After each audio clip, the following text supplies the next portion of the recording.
नमस्कार, KP news के bulletin में आपका स्वागत है। मैं रोशनी आपके साथ। चलिए शुरू करते हैं आज की खबरों का सिलसिला। उससे पहले नजर आज के मुख्य समाचार में। बीते जिले में बारिश का सिलसिला जारी, पुल और सड़क कर्नाटक सीटी 2025 के परिणाम घोषित, 3 लाख से ज्यादा अधिक उम्मीदवारों को रैंकिंग। कर्नाटक सरकार के खिलाफ भाजपा का आरोप पत्र झूठ का पुलिंदास न्यूज मीडिया ने कहा। बहरीन बॉर्डर पर इंडिया नेपाल सुरक्षा बलों ने आतंकवादियों को रोकने के लिए चलाया संयुक्त अभियान।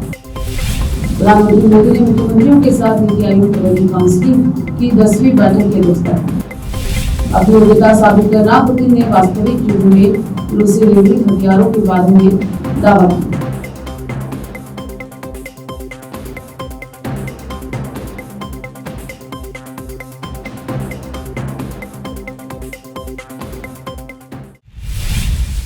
समाचारों का सिलसिला शुरू करते हुए देखते हैं समाचार विस्तार से। बीदर में पिछले एक सप्ताह से बारिश होने का सिलसिला जारी है। शुक्रवार रात शुरू हुई बारिश रात भर रुक रुक कर होती रही, जो सुबह भी रुक रुक कर जारी रही। इसके बाद दोपहर में यह सिलसिला फिर से शुरू हुआ।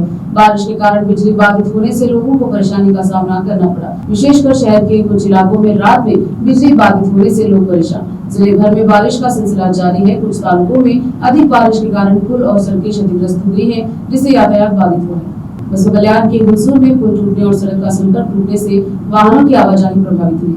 विशेष संवाददाता की रोकते समाचारों का सिलसिला लेते हैं छोटा सा ब्रेक।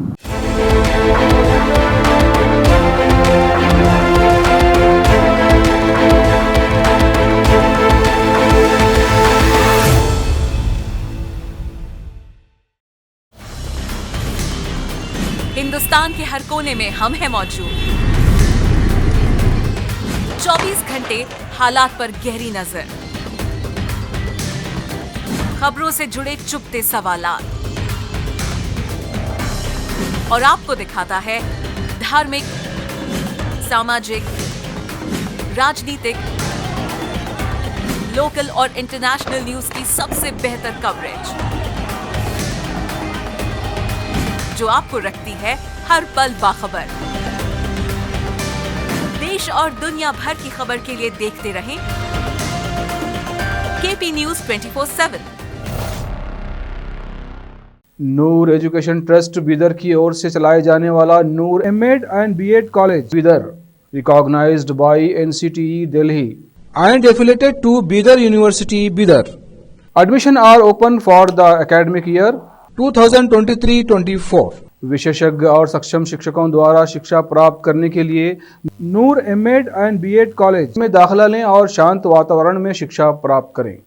बीदर शहर में बेहतर शिक्षा का एकमात्र केंद्र Noor MEd and BEd college, Shahpur gate, Bidar. Phone numbers 9945283920, 8482221297।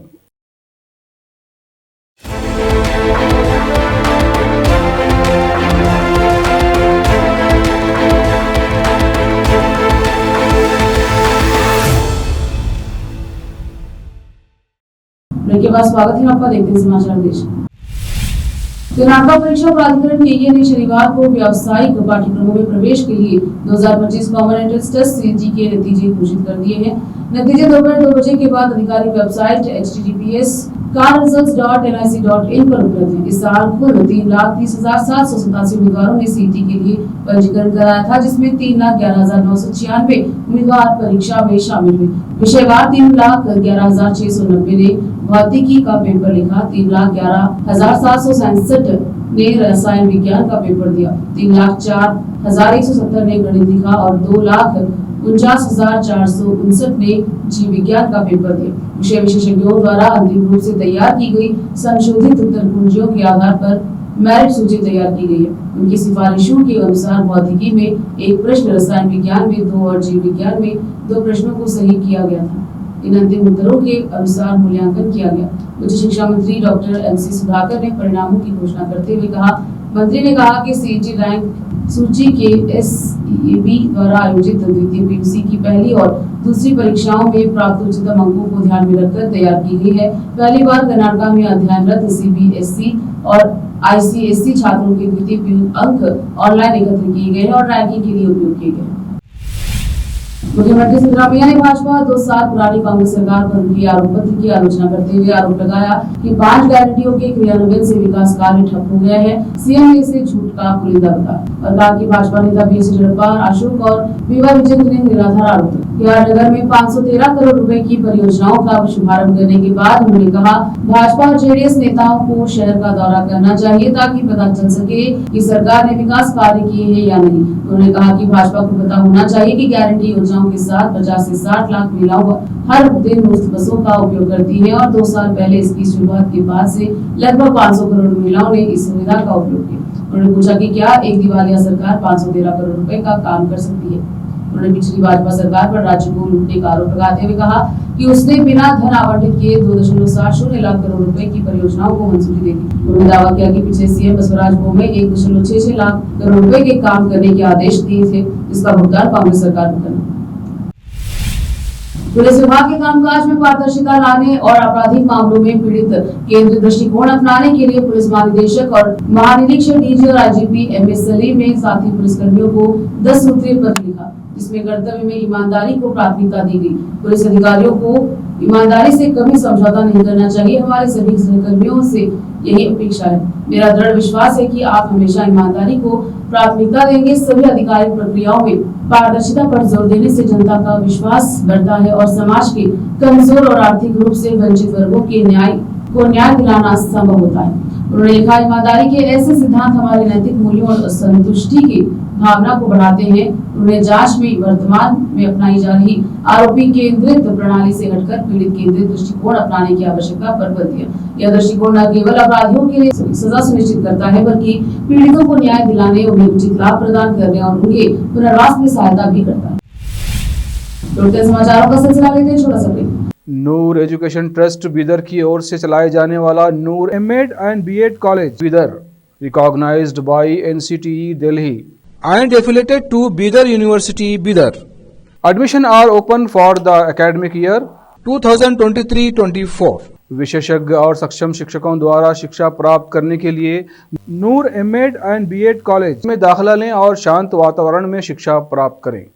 Bidar शहर में बेहतर शिक्षा का एकमात्र केंद्र Noor MEd and BEd college, Shahpur gate, Bidar.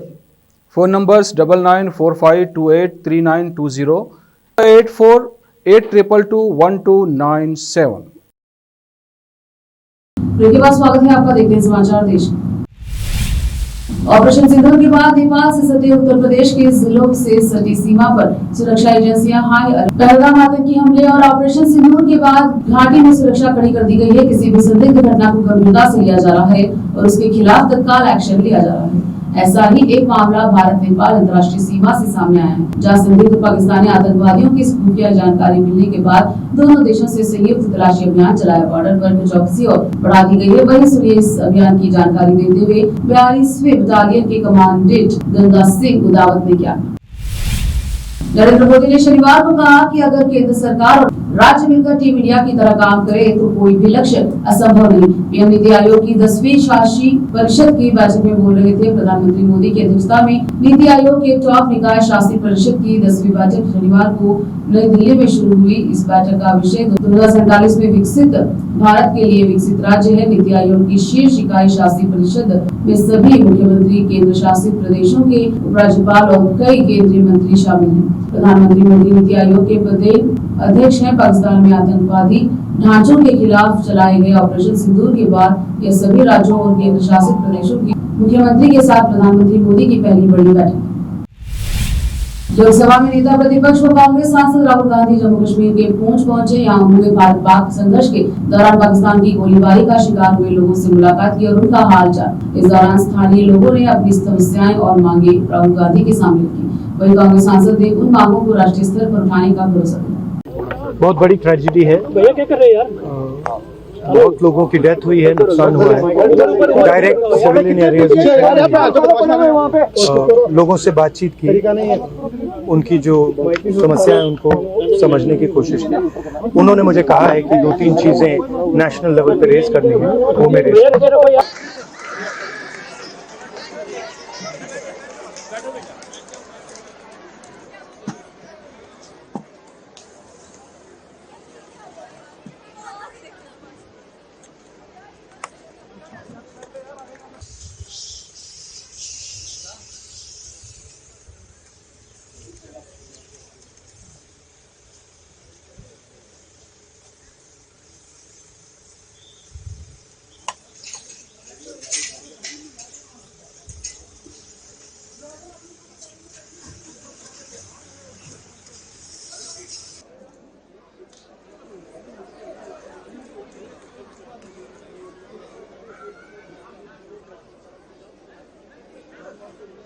Big hug to all of you. Love you.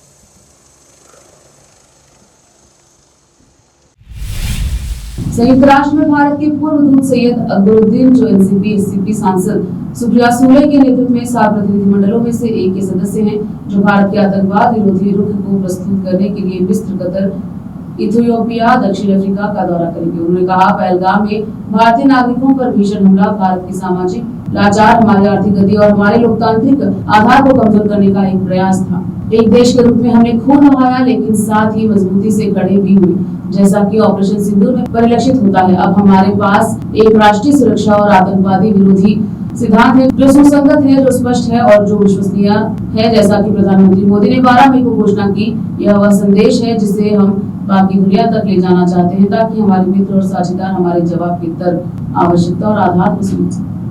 The gruesome attack on Indian civilians in Pahalgam was an attempt to undermine India's social ethos, our economic momentum, and our democratic underpinning. That we as a country have bled, but also stood up strongly, was reflected in Operation Sindoor. And now we have a national security and counter-terrorism doctrine which is coherent, which is clear, and which is credible, as Prime Minister Shri Narendra Modi announced it on May 12th. It is this message we would like to take to the rest of the world so that our friends and partners understand the logic, the necessity, and the basis of our response. It's not only a government-to-government initiative, but it's a all of society response. What does it want to achieve? It is aimed at, first, providing everybody an understanding of India's red lines and indicating to them that we are explaining this in advance, and should anything ever happen again, this would be our response, so that they are not taken by surprise in the future, because building narratives is important. While the precision strikes have ended, precise messaging is important, and this is what this effort is about, where delegations which are cross-party in nature, which reflect that the whole of India is together to counter terrorism, are undertaking to 32 countries. So how important it is for the global audience to know about the operations Sindoor and the outcomes of the operations? So the global public sphere is actually a contested space. There are multiple issues which are right now in the global sphere. And what does happen is that the issue of counterterrorism, which was once upon a time very much on the top of the agenda after, say, 9/11, has slipped down because many other issues have come.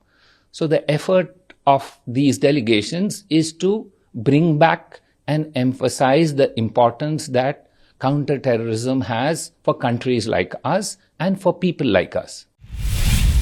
BRS के कार्यकारी अध्यक्ष K.T.. Rama Rao ने तेलंगाना के मुख्यमंत्री रेवंत रेड्डी पर आदतन अपराधी होने का आरोप लगाया, जिसमें विधायकों को खरीदने के लिए कथित तौर पर 50 लाख रुपए की रिश्वत देने की कोशिश सहित पिछली घटनाओं का हवाला दिया गया। नेशनल हेराल्ड मामले में प्रवर्तन निदेशालय की चार्जशीट का हवाला देते हुए केटीआर ने दावा किया कि रेड्डी ने कांग्रेस के पदाधिकारियों को रिश्वत दी और व्यापारिक घरानों से धन की मांग की। उन्होंने राहुल गांधी और कांग्रेस पार्टी से जिम्मेदारी लेने और यह स्पष्ट करने का आह्वान किया कि क्या मुख्यमंत्री के खिलाफ कार्रवाई की जाएगी। बीआरएस के कार्यकारी अध्यक्ष के.टी. रामाराव कहते हैं कि तेलंगाना में हम रेवंत रेड्डी को एक दलाल के रूप में जानते हैं। दलाल इसलिए क्योंकि उन्हें एक बैग में 50 लाख रुपए के साथ पकड़ा गया था। वे विधायकों को रिश्वत देने, विधायकों को खरीदने और सरकार को अस्थिर करने की कोशिश कर रहे थे। वे आदतन अपराधी बने हुए हैं। नेशनल हेराल्ड मामले में प्रवर्तन निदेशालय द्वारा दायर आरोप पत्र के अनुसार रेवंत रेड्डी, जो अब तेलंगाना के मुख्यमंत्री हैं और उस समय पीसीसी अध्यक्ष थे, ने अपने कई कांग्रेस पदाधिकारियों को खुलेआम रिश्वत दी थी और व्यापारिक घरानों से भी पैसे मांगे थे। यही वह बात है जिसका आरोप ईडी पर उन पर लगा रहा है। राहुल गांधी से पूछना चाहता हूं कि क्या अब आप कम से कम जिम्मेदारी लेंगे? हम कांग्रेस पार्टी से जवाब मांगते हैं कि तेलंगाना के मुख्यमंत्री के खिलाफ कार्रवाई की जाए या नहीं। In Telangana, all along we've known Mr. Revanth Reddy as a bagman.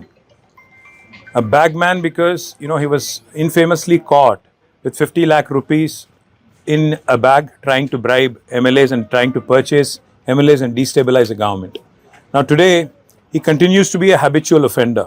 As per the charge sheet filed by the Enforcement Directorate in the National Herald case, Mr. Revanth Reddy, who is now the Chief Minister of Telangana, who was the then PCC President, had openly bribed lot of his, Congress office bearers, and also sought money from business houses, is what the ED is charge sheeting, is what the ED is accusing him of. What I would like to ask Mr. Rahul Gandhi is, will you at least now take responsibility? Back in the day when your own party MP, Mr. Venkat Reddy, Komati Venkat Reddy, had accused Revanth Reddy of purchasing the PCC President post with 50 crores of rupees, your party did not respond. Now the ED has charge sheeted Mr. Revanth Reddy. Now the cat is out of the bag. It is very clear that Telangana has now become an ATM for the Congress party. Back in the day, it was selling posts and buying posts within the Congress party. Now it is open loot in the Telangana state. Now Telangana has literally become the ATM for Congress party, and regularly one scam after another scam. Amrut scam, RR tax, civil supply scam, and numerous others have been happening in Telangana, and the outright loot of Scamgrass party and Mr. Revanth Reddy is now out in the open. I hope the All India Congress Committee. समाचारों का सिलसिला लेते हैं छोटा सा break. Noor education trust Bidar की ओर से चलाए जाने वाला Noor MEd and BEd college Bidar, recognized by NCTE Delhi and affiliated to Bidar University Bidar. Admission are open for the academic year 2023-24. विशेषज्ञ और सक्षम शिक्षकों द्वारा शिक्षा प्राप्त करने के लिए नूर एमएड एंड बीएड कॉलेज में दाखिला लें और शांत वातावरण में शिक्षा प्राप्त करें। बीदर शहर में बेहतर शिक्षा का एकमात्र केंद्र Noor MEd and BEd college, Shahpur gate, Bidar. Phone numbers 9945283920, 8482221297। Break के बाद स्वागत है आपका, देखते हैं राष्ट्रीय समाचार। पाकिस्तान के खिलाफ ऑपरेशन सिंदूर के दौरान भारतीय और रूसी निर्मित हथियारों की सफलता स्पष्ट रूप से प्रदर्शित हुई। भारत ने ब्रह्मोस मिसाइल और S-400 एंटी मिसाइल सिस्टम को प्रभावी ढंग से तैनात किया, जिससे उनकी युद्ध क्षेत्र की ताकत और तकनीकी बढ़त का प्रदर्शन हुआ। उनके प्रदर्शन ने न केवल भारत की रक्षा क्षमताओं को मजबूत किया, बल्कि रूसी सैन्य प्रौद्योगिकी युद्ध सिद्ध विश्वसनीयता को भी उजागर किया। रूसी राष्ट्रपति व्लादिमीर पुतिन अब और अधिक हथियारों का निर्यात करके अपने वैश्विक हथियार बाजार को मजबूत करने की योजना बना रहे हैं। संयुक्त राष्ट्र में भारत के स्थायी प्रतिनिधि राजदूत हरीश पी ने संयुक्त राष्ट्र सुरक्षा परिषद की खुली बहस में उभरते खतरों से निपटने, नागरिकों, मानवीय और संयुक्त राष्ट्र कर्मियों, पत्रकारों और मीडिया पेशेवरों की सुरक्षा सुनिश्चित करने और एजेंडा आइटम सशस्त्र संघर्ष में नागरिकों की सुरक्षा के तहत जवाबदेही तंत्र को बढ़ाने पर एक बयान दिया। उन्होंने कहा, मैं कई मुद्दों पर पाकिस्तान के प्रतिनिधि के निराधार आरोप का जवाब देने के लिए बाध्य हूँ। सबसे पहले भारत ने दशकों से अपनी सीमाओं पर पाकिस्तान द्वारा प्रायोजित आतंकवादी हमलों को झेला। ऐसा देश के लिए नागरिकों की सुरक्षा पर चर्चा में भाग लेने भी अंतर्राष्ट्रीय समुदाय का अपमान है। एक ऐसा देश जो आतंकवादियों नागरिकों के बीच कोई अंतर नहीं करता, उसके पास नागरिकों की सुरक्षा के बारे में बोलने की कोई योग्यता नहीं है। इस महीने की शुरुआत में पाकिस्तान सेना ने जानबूझकर हमारे सीमावर्ती गाँवों पर गोलीबारी की, जिसमें 20 से अधिक नागरिक मारे गए और 80 से अधिक लोग घायल हुए। गुरुद्वारों, मंदिरों और कॉन्वेंट के साथ साथ चिकित्सा सुविधाओं सहित पूजा स्थलों को जानबूझकर निशाना बनाया गया। इस तरह के व्यवहार के बाद इस संस्था में उपदेश देना घोर पाखंड है। Mr. President, at the outset, let me thank you for convening this annual open debate today on the important theme of protection of civilians in armed conflict. The world is witnessing a surge in armed conflict, and the civilians continue to be victims of such conflicts. It's highly alarming to see that in 2024, as per ICRC records, the number of victims affected by armed conflict has increased, with 56,000 cases registered of missing persons alone. It's a paramount responsibility of the national governments to create a conducive environment where civilians are safe and secure. While we acknowledge the national responsibility, we should not ignore the adverse impacts of all forms of terrorism, including those emanating from across borders in today's debate on protection of civilians. It is needless to mention that the terror entities have gained significantly enhanced capabilities by having access to new and emerging technologies, which present us with new threats, particularly to the civilian populations. In this regard, the efforts of the Council and of the international community should be directed at assisting national authorities in developing capabilities and capacities to protect civilians. It's unfortunate that the parties to the armed conflicts continue to attack civilian populations, particularly women, children, and other vulnerable groups, as well as indispensable civilian infrastructure, such as hospitals, by projecting them as legitimate targets. Regrettably, during armed conflicts, civilians, including women and children, are used as human shields for military operations and terrorist activities. Therefore, it is paramount that the international community resolves to take concrete actions towards the implementation of relevant Security Council resolutions that have been previously adopted. Mr. President, any attack on civilians and humanitarian workers is a grave violation of international law, in particular international humanitarian. Harvard विश्वविद्यालय को अंतर्राष्ट्रीय छात्रों के नामांकन से रोकने के Donald Trump प्रशासन के फैसले पर बोलते हुए यूएस के छात्र ने कहा, मुझे लगता है कि न केवल उन सभी लोगों के लिए नुकसान है जो देश में अध्ययन करने के लिए आते हैं, बल्कि यह अमेरिकी नागरिक के लिए भी नुकसान है और यह कुछ ऐसा है जिसके बारे में हम सभी चिंतित हैं, जिसके रोकने की जरूरत है। इस प्रशासन की व्यापक संदर्भ आपको उम्मीद करनी होगी। न्यायिक प्रणाली द्वारा किए जाने वाले किसी भी अतिशयोक्तिपूर्ण या बुरे काम को रोक देगी। I think myself and many other Americans who've gone to universities in this country, a key part of our experience is international students. You know, many great friends. I had friends from India, from China, from Eastern Europe, and like these people helped define my life. You know, these were people I relied on, people I studied with. And so I think to be able to choose where they want to continue their education, whether that be at home or in America. So yeah, I think it's kind of shocking and not very fair. There's a lot of panic among students and parents, whether it's India, whether it's China, elsewhere, Australia. Anything that you'd like to say? And are you hopeful that the judicial system would bounce back? Yeah, I do have hope that, they'll try to fix whatever's going on and that ban won't happen. But honestly, you never know. So I hope that it works out well, but yeah, we can only just kind of put our trust in the system and hopefully it's the outcome that we want.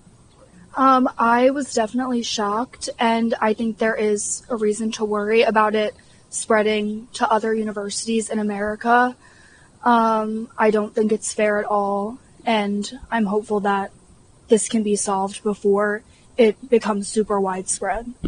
Are there any conversations among students about, what's going on ever since this administration took charge? And are you hopeful that, something can work out in favor of these international students? I think as soon as he was elected, there's been a ton of different reasons to worry. And this is just another thing to add to the list that is something that everyone is worrying about. But like we've been saying, I'm hopeful that the legal system will be able to fix this issue as soon as possible. Similarly to my friends, I was very shocked, not necessarily about other things that the Trump administration's doing, because every day there's something, but specifically this was very shocking to us, especially because we're students. Any hope for international students? Anything that you'd like to tell them? Yeah, I'm very hopeful that eventually it'll work itself out. Obviously, it's kind of fresh because it just happened, but I'm sure in a few months something will work itself out. And are you worried about this trickling down to other universities? वक्त छोटे से break का, जल्द लौटेंगे break के बाद। नूर education trust Bidar की ओर से चलाए जाने वाला Noor MEd and BEd college Bidar, recognised by NCTE Delhi and affiliated to Bidar University Bidar. Admission are open for the academic year 2023-24. विशेषज्ञ और सक्षम शिक्षकों द्वारा शिक्षा प्राप्त करने के लिए नूर एमएड एंड बीएड कॉलेज में दाखिला लें और शांत वातावरण में शिक्षा प्राप्त करें। बीदर शहर में बेहतर शिक्षा का एकमात्र केंद्र Noor MEd and BEd college, Shahpur gate, Bidar. Phone numbers 9945283920, 8482221297। Break के बाद स्वागत है आपका एक नजर फिल्मी समाचार में। बॉलीवुड एक्ट्रेस ऐश्वर्या राय ने कान फेस्टिवल में अपने लुक से सभी को चौंका दिया। कांस क्वीन अश्वारोहण कार्यक्रम का हिस्सा लेकर वापस भारत लौटे एक्ट्रेस को बेटी आराध्या के साथ स्पॉट किया गया। एक्ट्रेस को बेटी आराध्या के साथ मुंबई एयरपोर्ट पर स्पॉट किया गया। दोनों ने ऑल ब्लैक लुक स्टाइल वाला स्टाइल अपनाया था। पैप्स ने दोनों की पूरी साड़ी की तस्वीरें ली, जिसके बाद सरोजा कार में जा और ऐश्वर्या ने अपने प्रेमी के साथ तस्वीरें खिंचवाई। ऐश्वर्या की तस्वीरें काफी संख्या में लुक में दिखाई देंगी। अतुल वासन पूर्व भारतीय क्रिकेटर टीम इंडिया के चयन पर गिल को टेस्ट कप्तान नियुक्त किया गया। पंत को उप कप्तान बनाया गया। श्रेयस अय्यर, सरफराज खान को टीम में नहीं चुना गया। टेस्ट टीम का सिलेक्शन हो चुका है और शुभमन गिल बन चुके हैं भारत के टेस्ट कप्तान। या आपकी पहली प्रतिक्रिया उसका? देखिए, मुझे तो लगता है कि बहुत बढ़िया डिसीजन है सिलेक्टर्स का, क्योंकि मैं हमेशा से कह रहा था ऐसा एक कप्तान होना चाहिए जिसका गारंटी है कि वो तीनों फॉर्मेट में एक तो श्योरिटी होनी चाहिए भारतीय टीम के लिए, और दूसरा कि थोड़ा सा उसके पास समय होना चाहिए ग्रो इन करने के लिए। आप वैसे कहते तो हैं कि रविंद्र जडेजा जो है उसकी जो परफॉर्मेंस है इतने सालों से खेल रहे हैं उसका बनता था, पर मैं सही मानता हूँ कि उन्होंने वो बोट मिस कर दी अब क्योंकि अगर आते भी तो ये खिलाड़ी जो है हमारी टीम रेडी, जो नेक्स्ट जनरेशन रेडी है, उसमें थोड़ा सा गैप हो जाता। तो मुझे लगता है कि सही डिसीजन है और ऋषभ पंत को रिस्पॉन्सिबिलिटी दी है। थोड़ा सा उनका मोरल डाउन हो गया था चैंपियंस ट्रॉफी के बाद, पर गौतम गंभीर के हाथ में है आपके किस तरह से ऋषभ पंत को वापस वो ऋषभ पंत बनने दें जो कि हमें चाहिए, क्योंकि ऋषभ पंत को अगर आपको उसको श्योरिटी नहीं लगेगी ना कि वो टीम उसके बिना नहीं चल सकती, तो वो आपको परफॉर्म नहीं करके देगा। तो वो फीलिंग लानी बहुत जरूरी है। इसलिए मैं कहता हूं कि कोच इतना जरूरी नहीं होता आजकल कि क्रिकेट में, जितना कि मेंटोर जो होता है ना, मैन मैनेजर, वो ज्यादा जरूरी है एक अंतर्राष्ट्रीय टीम के लिए। तो शुभमन गिल का डिसीजन जो है फुल मार्क्स टू सिलेक्टर्स। बाकी जो टीम सिलेक्ट हुई है उसमें भी मैं बहुत खुश हूं। मुझे लगता है कि करुण नायर को जो दोबारा मौका दिया है, क्योंकि जो पुराने खिलाड़ी है ना, स्पेशली बैट्समैनशिप में जो पुराने खेले हुए हैं, काफी लंबे समय से खेल रहे हैं, उनकी क्वालिटी है, लीनेज है, उनको लाना बहुत जरूरी है। आप एक्साइटमेंट में आके एक यंगस्टर को खिला लें, जैसे साई सुदर्शन जो है, मुझे लगता है कि परफेक्ट एक सिलेक्शन है, क्योंकि उसकी जो क्वालिटी है, उसने हालांकि T20 में नाम कमाया, पर जो उसने जिस तरह से रन बनाए हैं, पता लगता है कि ये हायर क्वालिटी का प्लेयर है वो। करुण नायर की मैंने बात की, अभिमन्यु ईश्वरन जो है, उनकी सिलेक्शन बहुत बढ़िया है, क्योंकि मुझे लगता है कि इतने सालों से रन पे रन बनाते चले जा रहे हैं, तो उनका आना बहुत जरूरी था। तो मुझे लगता है कि full marks to the selectors.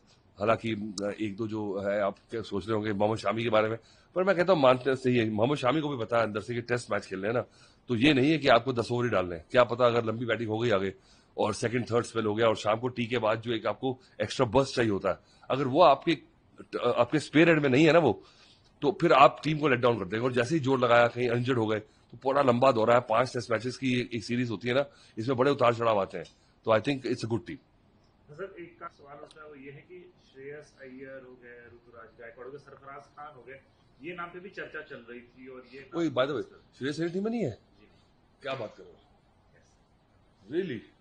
Oh my God, अच्छा जी, चलो ठीक है। हाँ, वहां पर थोड़ा मेबी आप सरप्राइज सरफराज खान, या मुझे सरफराज खान और श्रेयस अय्यर का नाम होना बहुत, मुझे लगता है कि एक ऐसी क्वालिटी है जो बैटिंग में मुझे हैरानी है कि चलो ऐसा लग रहा है कि सिलेक्टर्स ने मन बना लिया बोर्ड ने कि टोटली जो टेस्ट क्रिकेट का मुखड़ा अलग कर देंगे, पर सरफराज खान का नाम होना, क्योंकि ऑस्ट्रेलिया में उनको मौका नहीं मिला था 11 में खेलने का, और जितनी क्वालिटी उन्होंने जितनी दिखाई थी, झलक दिखाई थी, उस हिसाब से मुझे लगता है कि वो टेस्ट क्वालिटी के ही प्लेयर है, और उनको ना पिक करना, आप ऋतुराज गायकवाड़ के बारे में भी कह सकते हैं, पर मुझे लगता है श्रेयस अय्यर और फिर से गुजरात की सुर्खियों। बीदर जिले में बारिश का सिलसिला जारी, फूल और सड़क का सीटी 2025 के परिणाम घोषित, 3 लाख से ज्यादा अधिक उम्मीदवारों को रैंकिंग।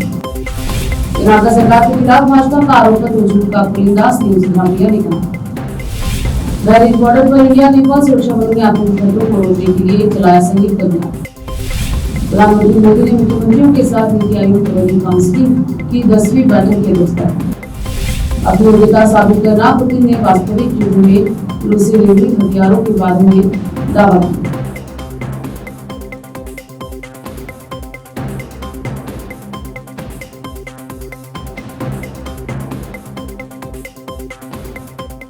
केपी न्यूज के बुलेटिन में अब तक इतना ही। देखते रहिए केपी न्यूज 24/7। अधिक जानकारी के लिए लाइक शेयर सब्सक्राइब जरूर करें। धन्यवाद।